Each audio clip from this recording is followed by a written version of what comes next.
70%. That's the magic number of wealth creators who should expect their families to lose the wealth they've built. And this happens in the second generation. But it's 90% of families that lose their wealth by the third generation. It doesn't matter if you have discussed money with your kids. It doesn't matter if the second or third generation understands the value of money. It doesn't matter if families set a plan for having their money in place.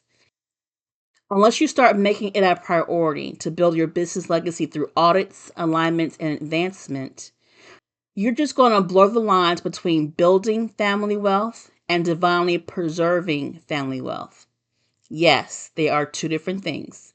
The latter requires careful and soulful planning that is inspired by God.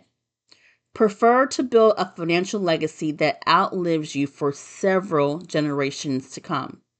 You can do this, but it is strategy that will help you get through it.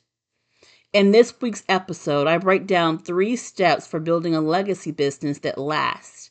And these strategies can start before you automate your processes and set yourself up to scale. So before you automate anything, you must audit it.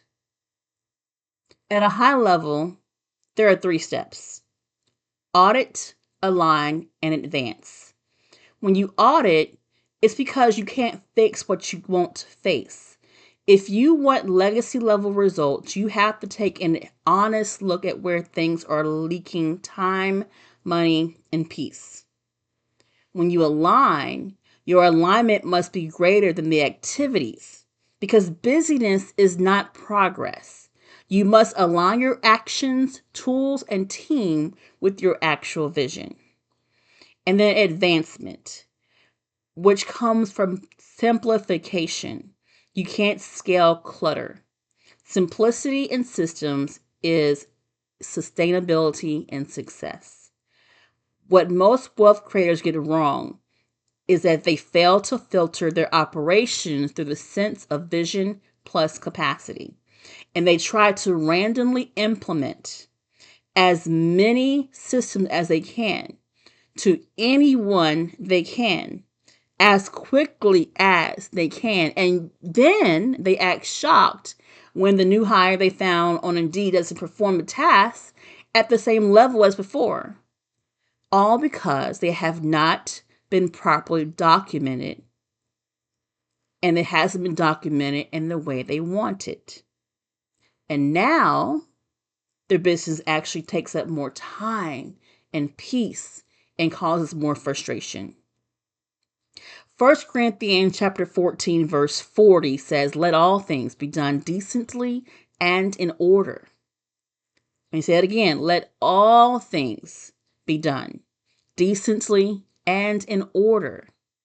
Advancement can only come once you've identified the most important tasks to take off your list and create a thorough documentation on how to perform the task up to your standards. Anything less, and you are setting yourself up for even more frustration and overwhelm. So you want to audit, like, what is working? What do you want to keep? Decide what you want to keep, cut, automate, or delegate. What rhythms give you energy and clarity? That's audit. Align. What's broken or inefficient? You want to refine it or delegate it. So identify what's overcomplicated. What keeps getting delayed, ignored, or avoided? And last, advance. So what comes out of the alignment, that's what you advance. So align your business with your energy and priorities. Decide what's no longer serving your long-term vision. So this is a very great place to introduce the Simplify and Streamline Matrix, where I help you automate, delegate, systemize, and eliminate. It's a visual tool. It's free and is designed to help you, our newsletter subscribers, to identify what's overcomplicated, decide what needs to be cut, kept, automated, or delegated, and then align that with your business model and your energy and your priorities. So if you want access to this free document, this free Simplify and Streamline matrix, be sure to join our Legacy Builder community and let me know, and I'll send it over to you. With that being said, my name is Carlita Wright, the Mindset Mechanic. Let's root deep. Let's reach wide. Let's build what outlives us.